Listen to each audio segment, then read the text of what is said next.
What's up, everyone? We're coming at you with a review, this time of The Invisible Man. Um, your hand's on the edge. There you go. All right. I absolutely loved this movie. I thought it was fantastic. And Elizabeth Moss was great, and I have nothing but good things to say about it. I entirely agree. Um, I have felt that horror movies have been lacking, which apparently is an unpopular opinion because everybody's been loving the more recent horror movies. But this is actually a movie in which I was tense the whole time, which is what I love in a horror movie.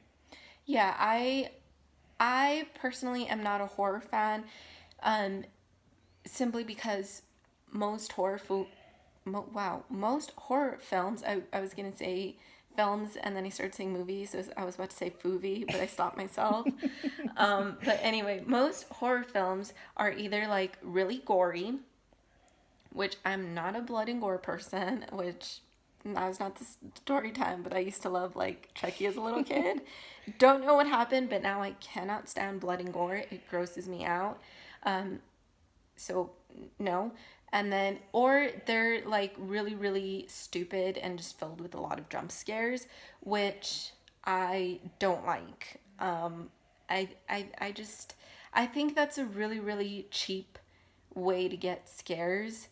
And it's just like, you don't have to make your characters stupid in order to have like a good horror film. It's like, make them like, to me it's more interesting to see these characters make intelligent choices, and those intelligent choices could ultimately get them killed, because I think if any person was living in a horror film, we would try to get out of it alive, and we would make the smartest choices that we thought possible. And like what we thought was like a really good choice could ultimately get us killed, as Yeah. opposed, so that was like a really long explanation, but that's why I usually don't like horror movies. But I actually really, really liked this one because, as Orlando said, it kept me on the edge of my seat.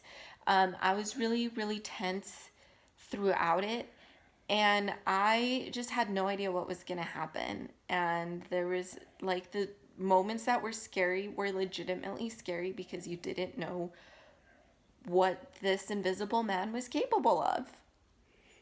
And I guess the movie should, I guess it's a trigger warning for anybody who has gone through spousal abuse, um, or any sort of abuse, because this is what makes this movie as strong as it is. Um, it's one of those horror movies that could also be seen as a metaphor for the trauma you feel after having dealt with an abusive spouse, because essentially she's in an abusive relationship. When she runs away from this guy, eventually it gets revealed that he supposedly killed himself.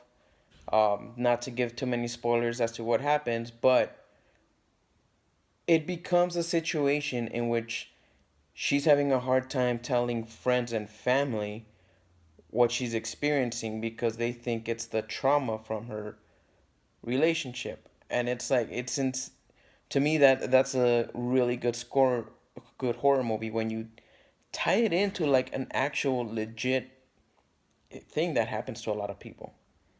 Yeah, I know some people are probably like getting sick and tired of like these horror movies with commentaries, but like that's why I really, really liked Get Out, and that's why I really enjoyed this one, because they were making some sort of commentary about society and the world we live in. But for both of them, I never felt like it was hammering it over in the head. I never felt like, oh my gosh, I get what you're trying to say, like move on. Like I never felt like that with either of these films. And so I really, that's why I really enjoyed The Invisible Man, because it does have like a message that it's trying to get across, but it does it in a way that's like really legitimately scary and creepy. And there's I don't think there was any jump scares that I can think of. Maybe like one, but overall, One or like it two. wasn't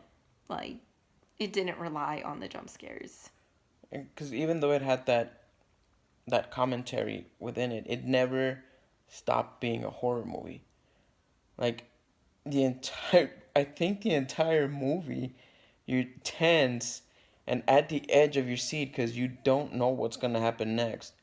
If anything, the jump scares would be out of that tension release because you see what's actually happening. Um, and like you were touching about like smart characters. This was a smart character, which makes it even more infuriating how how far this invisible man goes.